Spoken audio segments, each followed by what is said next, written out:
Let me regale you on a whimsical comparison between the English and the American folks. Brace yourself for a light-hearted journey into the realm of cultural distinctions. Politeness versus friendliness. Firstly, we have the matter of politeness and friendliness.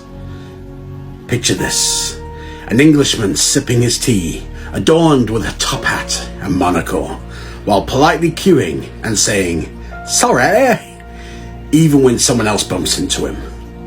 Meanwhile, an American fellow wearing a baseball cap greets strangers on the street with a cheery "Howdy" and invites them over for a backyard barbecue. It's as if the English have a refined knack for politeness, whereas the Americans have an unparalleled talent for turning strangers into instant friends. Their beliefs. Next, let's delve into their beliefs. English people, with their rich history of legends and folklore, have a tendency to lean towards the mystical and mysterious. They might leave milk out for fairies or believe in the mischievous pranks of sprites. On the other hand, Americans tend to be more religious, with a church on every corner, and a fervent sermons to make even the most stoic soul shout, "Hallelujah!" It's as if the English have a touch of magic in their souls, while Americans prefer to put their faith in higher powers. Dealing with problems. When it comes to problem solving, the English and Americans take a delightfully different approach.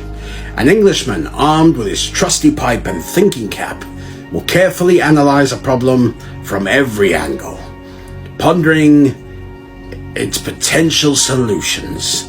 Meanwhile, an American bursts into the scene like a Wild West gunslinger, guns blazing and ready to tackle the challenge head on without much hesitation. It's like the English enjoy a leisurely intellectual tango with their problems, while Americans prefer an action-packed showdown. Their choice of leader for the country.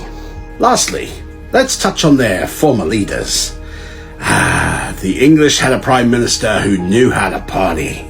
Picture this: late nights filled with champagne flowing like rivers and dancing until dawn.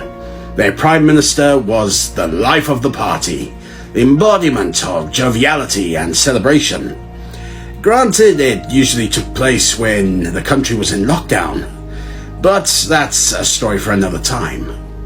Now let's look across the pond to America, where they had a president named Donald Trump. Well, what can we say? He was like a whirlwind of controversy and tweets, making headlines with his unique style and, shall we say, colourful personality. In conclusion, so there you have it, a playful comparison between the English and American people. Politeness and friendliness, mysticism and religion, analytical thinking versus guns blazing, and lively partying versus, well, Donald Trump. My final thoughts. Remember, these are all generalizations and just meant for a chuckle. In reality, individuals from both countries are wonderfully diverse and can't be summed up in a few humorous sentences. I'd like to thank you all for watching. There may be a part 2 coming up. I'll see you then.